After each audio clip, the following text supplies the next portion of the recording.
जैसा कि हम सबको पता है, इस समय भारत में तेल और गैस की कीमतें बहुत तेज़ी से बढ़ रही हैं और इसका कारण है ईरान, इजराइल और अमेरिका के बीच युद्ध। लेकिन इसका असर हम पर क्यों पड़ रहा है? इसका कारण है तेल और गैस पर हमारी निर्भरता।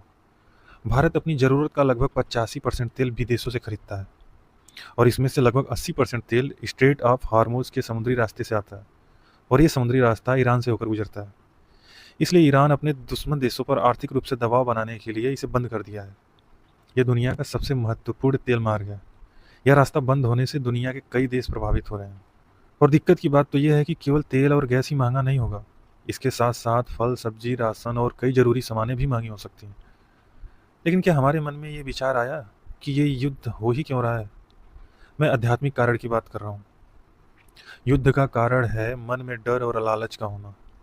जब मनुष्य भीतर से असुरक्षित होता है, उसे डर लगता है, कहीं मेरा कुछ नुकसान ना हो जाए, कहीं मेरा कुछ छिन ना जाए, कहीं मेरी सत्ता खत्म ना हो जाए, कहीं मेरा धर्म राष्ट्र कमज़ोर ना पड़ जाए। और ऐसी स्थिति में इंसान खुद को इंसान जानना भूल ही जाता है। वह कहता है मैं इस देश का हूँ, मैं इस धर्म का हूँ, मैं इस जाति का हूँ। और जब पहचान छोटी हो जाती है तो सामने वाला दुश्मन नजर आने लगता है।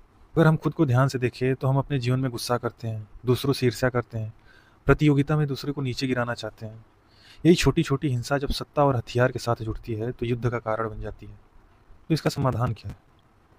आचार्य प्रशांत कहते हैं जब तक मनुष्य खुद को समझेगा नहीं, तब तक दुनिया में हिंसा करता ही रहेगा। समाधान है आत्मज्ञान, सही शिक्षा, लोभ से मुक्त जीवन। युद्ध इसलिए नहीं हो रहे हैं कि कुछ देश बुरे हैं या कुछ लोग बुरे हैं, बल्कि युद्ध इसलिए होते हैं क्योंकि मनुष्य अभी भी भीतर से अज्ञानी ही है।